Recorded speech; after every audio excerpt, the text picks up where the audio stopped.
تو کوئی کوشچن ہو، کوئی کچھ سوال کرنا ہو، آپ نے کوئی بات پوچھنی ہو ڈاکٹر صاحب سے، کوئی وضاحت چاہتے ہو تو انمیوٹ کر لیں اپنے آپ کو، کوشچن کر لیں۔ السلام علیکم ڈاکٹر صاحب، ابھی وہ حادث میں آپ جو شب برات کی سملیرٹیز بتا رہے تھے وہ شب قدر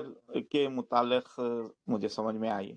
تو شب برات میں روزہ رکھنا جاگنا یہ کیسا ہے، جائز ہے یا نہیں؟ دیکھیے اصل میں اس میں شب برات میں الگ سے کوئی روزہ نہیں ہے اور الگ سے جاگنا کچھ نہیں ہے، لیکن چونکہ ہر رات میں یہ اچھی بات ہے کہ آدمی تہجد میں اٹھے مثلا، تو خاص طور سے تھوڑا اور اہتمام کر کے 15 شعبان کی رات میں اٹھ جائیں اور دعا کریں تو بہت اچھی بات ہے۔ اور 13-14 کے روزے تو ہوتے ہی ہیں، 15 کا بھی ہوتا ہے، ایک روزہ اس میں رکھ لیں یا 3 روزے رکھ لیں، تو اس کے لیے الگ سے کوئی روزے کی وہ نہیں ہے۔ باقی یہ نبی کریم صلی اللہ علیہ وسلم کی یہ سنت میں آتا ہے کہ آپ شروع کے جو 15-16 دن تھے اس میں روزے رکھتے تھے آپ۔ شعبان ایک ایسا مہینہ ہے جس میں سب زیادہ روزے آپ رکھتے تھے رمضان کے علاوہ، تو وہ بھی اس میں بھی کیا ایسا۔ باقی یہ کہ اس میں جو قرآن مجید میں اصل میں سورہ دخان کی جو آیت ہے نا کہ حامی والکتاب المبین نازلنا فی لیلۃ مبارکہ، ہم نے ایک اس کو اتارا ہے مبارک رات میں، تو اس کی دو تفسیریں ہیں۔ ایک تفسیر تو یہ ہے کہ یہ وہی آیت ہے جو لیلۃ القدر ہے، یعنی لیلۃ المبارکہ جو ہے لیلۃ القدر ہے، تو اس کے لحاظ سے تو پھر وہ قرآن کی وہ رمضان کی آیت میں آ جائے گا وہ۔ لیکن ایک تفسیر اس کی یہ بھی ہے کہ اس کو ایک لیلۃ مبارکہ وہ ہے جس میں اللہ تعالیٰ ایک سال کے احکام جو ہیں، اگلے سال کے احکام فرشتوں کو دیتا ہے کہ کیا انسان کی زندگی میں کیا کیا چیزیں ہوں گی، وہ ایک طرح سے جیسے پورا مینول ان کا یا ان کا جو ایک وہ ہوتی ہے بک وہ دے دی جاتی ہے، تو گویا اس موقع پر یہ بات اچھی سمجھی جاتی ہے، اور رات میں اگر اٹھ کے اس پہ دعا کی جائے کہ اللہ میاں اگر ہمارا اعمال نامہ اپنے فرشتوں کو دیا ہے تو اگر اس میں کوئی سختی کی بات ہو تو نکال دیں، کوئی بیماری کی تکلیف کی بات ہو اس کو ختم کر دیں، مشکل کو بات کو آسان کر دیں، تو اس میں کوئی حرج نہیں ہے ایسا کر لینے میں، مطلب ایسی دعا کرنے میں، لیکن اس کے لیے تہجد کافی ہے، اس کے لیے الگ سے جاگنے کی کوئی ضرورت نہیں ہے۔ اور باقی کوئی آدمی رات بھر جاگے بھی عبادت کے لیے تو کوئی ایسی بری بات بھی نہیں ہے، لیکن اس کو خاص طور سے اس رات کے ساتھ جوڑ کے کرنے کی باقاعدہ کوئی فضیلت الگ سے نہیں آئی ہے، تو تہجد کے ساتھ اس کو جوڑ کے دیکھا جا سکتا ہے۔ اسی کے ساتھ جو ایک اور بات آتی ہے وہ یہ کہ نبی کریم صلی اللہ علیہ وسلم جو تھے وہ ایک رات میں اٹھے تھے تو گھر میں نکلے اور آپ کو حضرت عائشہ کو بتایا نہیں، اور حضرت عائشہ پریشان ہو گئی، تلاش کرتے کرتے پہنچی، دیکھا آپ بقی میں ایک جگہ بیٹھے ہوئے ہیں، تو اس کے بارے میں آتا ہے کہ آپ سے کہا گیا تھا کہ آپ بقی کے لوگوں کے لیے دعا کریں، تو آپ وہاں گئے تھے، تو اس سے بعض لوگوں نے یہ مطلب نکالا ہے کہ 15 شعبان کی رات کو روحوں کے لیے جا کے قبرستان پہ دعا کرنا چاہیے، لیکن نبی کریم صلی اللہ علیہ وسلم کا جو یہ عمل ہے یہ آپ نے اپنے لیے کیا تھا، امت کو نہیں بتایا تھا، آپ نے امت سے نہیں کہا آپ نے، تو بعض اعمال آپ کے وہ ہوتے ہیں جو خاص ہوتے ہیں آپ کے لیے، تو اس کو ضروری نہیں ہے کہ ہم وہاں پر جائیں، ویسے قبرستان کسی وقت بھی جا سکتے ہیں، لیکن اس کے لیے اسی دن خاص طور سے جانا جو ہے وہ کوئی ایسی خاص اس کی الگ سے حکمت نہیں آئی ہے یا کوئی حکم نہیں آیا ہے۔ اور ہمارے یہاں اس میں ہم نے مزید اضافے کر دیے ہیں کہ اس دن حلوہ پکے گا تو اس دن فلاں چیز ہوگی، یہ ہم نے اپنی طرف سے بنا لیا ہے جس کا تو کوئی یعنی ویسے وجود بھی نہیں ہے۔ تو اصل چیز یہی ہے کہ اس میں جو کم سے کم جو چیز کم سے کم زیادہ کر سکتے ہیں وہ یہی ہے کہ روزہ رکھ لیں، رات کو اٹھ کے تہجد میں اللہ سے دعا کر لیں، اور اس رات میں اللہ سے خاص طور سے دعا کریں کہ اعمال نامہ ہمارا اچھا رہے، بس اس حد تک ہے اس میں۔ جزاک اللہ۔ ڈاکٹر صاحب اسی نسبت سے ایک اور سوال ہے کہ یہ بات یہ ثابت ہے کیا لیلۃ المبارک جو قرآن میں جس کا ذکر ہوا ہے وہ 15 شعبان ہی ہے؟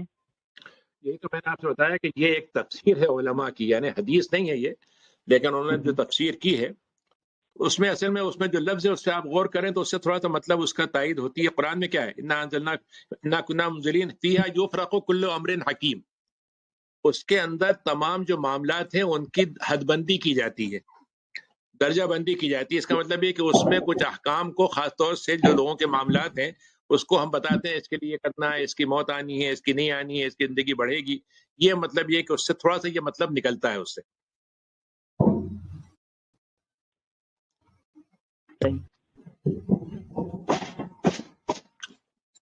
کوئی اور کوشچن ہے کسی کا تو کیا جا سکتا ہے۔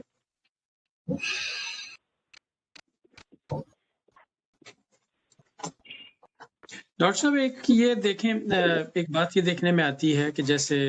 رمضان کے متعلق آپ نے کہا کہ جی 4 آیات ہیں، اسی طرح حج کے متعلق بھی سورہ ہے، کچھ آیات ہیں، اور جن چیزوں کے گرد ہماری زندگی گھوم رہی ہے ان کا تذکرہ قرآن میں 3 4 دفعہ ہے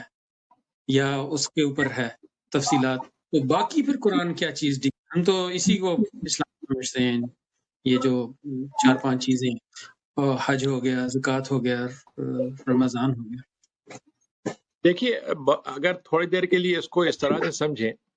کہ اللہ تعالیٰ نے اپنی تفصیلات جو سب سے زیادہ بتائی ہیں وہ اپنے بارے میں بتائی ہیں کہ اللہ کے ساتھ ہمارا عقیدہ کیسا ہونا چاہیے. یعنی جو سب سے بڑا کنفیوژن ہوتا ہے آج بھی ہے کہ خدا ہے کہ نہیں ہے، خدا ہے تو کیا ہے، کس طرح کا ہے. آپ دیکھ لیجیے مذاہب میں چلے جائیں یا خدا کا جو انکار کرتے ہیں ان کے پاس چلے جائیں، جو سب سے بڑا مسئلہ انسان کا ہے وہ یہ کہ ہم خدا کو صحیح طریقے سے کیسے پہچانیں. اور ظاہر ہے کہ اللہ تعالیٰ اپنے بارے میں جو بتائے گا وہی صحیح ہوگا، دوسرے بتائیں گے تو کیا مطلب ہے اس کا. یعنی میں ان کے بارے میں اللہ کے بارے میں جو بتاؤں گا تو میرے اندازے ہی ہوں گے نا. تو اس اعتقاد کو اگر آپ دیکھیں تو قرآن مجید نے عقیدے کی چیز کو سب سے زیادہ زور دے کے بیان کیا، اور جو عقیدے میں غلطیاں ہوتی ہیں وہ بتائیں گے. دوسرا حصہ اگر آپ دیکھیں تو اس میں یقیناً عبادات ہمارے پاس بہت سی ہیں جس کو اللہ تعالیٰ نے عبادات میں بتایا، لیکن زیادہ تر اصولی باتیں بتا دی ہیں، تفصیل حدیث کے لیے چھوڑ دی ہے. لیکن جو ایک چیز جو ہمارے لیے بہت ضروری ہے جس کے ذریعے سے شیطان کو موقع ملتا ہے وہ یہ کہ ہمارے اندر بگاڑ کہاں کہاں سے آتے ہیں. یعنی انسان کے اندر شیطان کے راستے سے، نفس کے راستے سے، یا دنیا کی مختلف دھوکے بازی جو ہوتی ہیں، اس دھوکہ دینے والی دنیا ہے، اس سے کیا ہوتی ہے، اس پر قرآن نے بہت زیادہ زور دیا ہے تاکہ انسان جو ہے فکر کرے.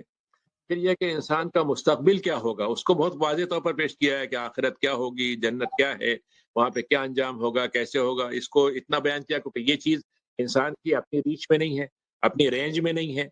اپنے اس کے سورسز اس کے پاس نہیں ہے، تو اس کو خاص طور سے بیان کیا. اور آپ دیکھ لیجئے کہ آخرت کے بارے میں، جنت کے بارے میں مذاہب میں جائیے تو آپ کو ہر طرح کی جھوٹی، سچی، ملی ہوئی، گڑبڑ اور عجیب قسم کی تخیلاتی چیزیں آپ کو مل جائیں گی. تو اب اس کے بعد لیکن آپ اس بات پہ غور کیجئے کہ اللہ تعالیٰ نے ان چیزوں کا بتانے کے بعد جو سب سے زیادہ تفصیل بیان کی ہے وہ ہے انسانوں کے انسانوں سے تعلقات کی. کیونکہ خدا کے ساتھ معاملہ جو ہے وہ پھر بھی انسان تھوڑا سا اللہ میاں کو اللہ میاں مان لیتا ہے اگر وہ، تو پھر اس کے ساتھ وہ معاملہ پھر اللہ ہی کا رکھتا ہے، اتنا مسئلہ نہیں ہوتا. لیکن انسانوں سے تعلقات رکھنا، اس میں جذبات آ جاتے ہیں، اس کے اندر ایک دوسرے سے ٹکراؤ ہوتا ہے، اس میں ایک دوسرے کے لیے کبھی مطلب اونچ نیچ کا مسئلہ ہوتا ہے، بہت سی چیزیں جمع ہوتی ہیں. تو اس معاملے کو اگر آپ دیکھیں گے تو سب سے زیادہ جس بات پہ مطلب آپ غور کیجئے کہ مطلب یہ ہے کہ شادی کے مسائل کتنے تفصیل سے قرآن نے بیان کیے ہیں، سوشل لائف کو کتنا تفصیل سے بیان کیا ہے. ہمارے یہاں تو آج کل یہ الزام ہے ہمارے اسلام پر کہ عورتوں پہ سب زیادہ ظلم کرنے والا مذہب ہے، لیکن آپ غور کیجئے کہ اللہ تعالیٰ نے اگر عورتوں کے لیے جتنی ضرورتیں، ان کی مخصوص ضرورتیں ہیں، اگر قرآن نے نہ بتائی ہوتی تو ہمیں کیسے پتہ چلتا ہے کہ اس میں ہمیں کرنا کیا ہے. آج آپ دیکھ لیں مطلب ان چیزوں کو آپ سائنس سے پوچھیے وہ ہر کچھ بتا دیں گے. کوئی انسان کو ایک ڈاکٹر بتا رہا ہو، کوئی دوسرا ڈاکٹر بتا رہا ہو، کچھ اور بتا رہا ہوگا. تو اس کو تو اللہ تعالیٰ نے کتنی اہمیت کے ساتھ بیان کیا ہے کہ انسان بن کے کیسے رہے اور انسانوں کے ساتھ کیسے رہے، اس پر اس کا کتنا زور ہے. اور افسوس کی بات یہ ہے کہ ہم نے اس چیز کو قرآن مجید سے نہیں سمجھا. قرآن مجید کی ان باتوں کو ہم اس طرح سے نہیں لیتے. اسی کا نتیجہ یہ ہے کہ ہمارے پاس اگر عبادت کا درجہ بہت بڑھ گیا، بہت اہمیت دے دی ہم نے، ٹھیک ہے، لیکن تعلقات، معاملات اور آپس میں لین دین کے مسائل ہم نے کمزور کر دی. جزاک اللہ خیر. کوئی اور کوشچن ہو بھائی کسی کا؟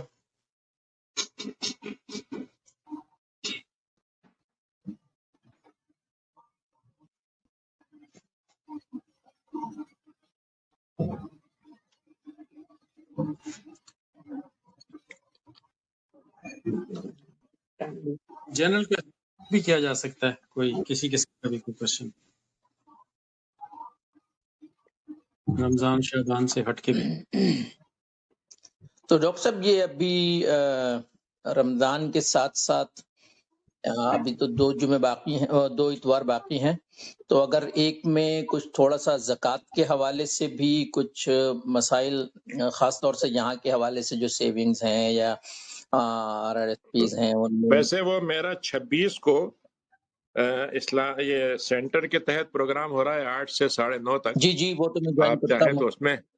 اس میں جوائن کیجیے گا، لیکن میں اگلی دفعہ اس کو لے سکتے ہیں، اگلی دفعہ جو احکام ہوں گے احکام میں انشاءاللہ اس کو بھی لے لیں گے. جی کیونکہ کچھ کنفیوژن وہ ہے جو وہ اگر سینٹر تھوڑے والا سے پروگرام ہے ڈاکٹر صاحب، سینٹر والا جی پروگرام ہے اس کی وہ آن لائن ہوگا یا وہ آن لائن ہی جی ہوگا آن رائٹ؟ لائن ہی ہے. اچھا اس کی بھی تو اچھا ہے، اس پہ ہم یعنی اگر آپ اسلامک نالج .ca پہ چلے جائیں تو انشاءاللہ اس کا لنک مل جائے گا آپ کو.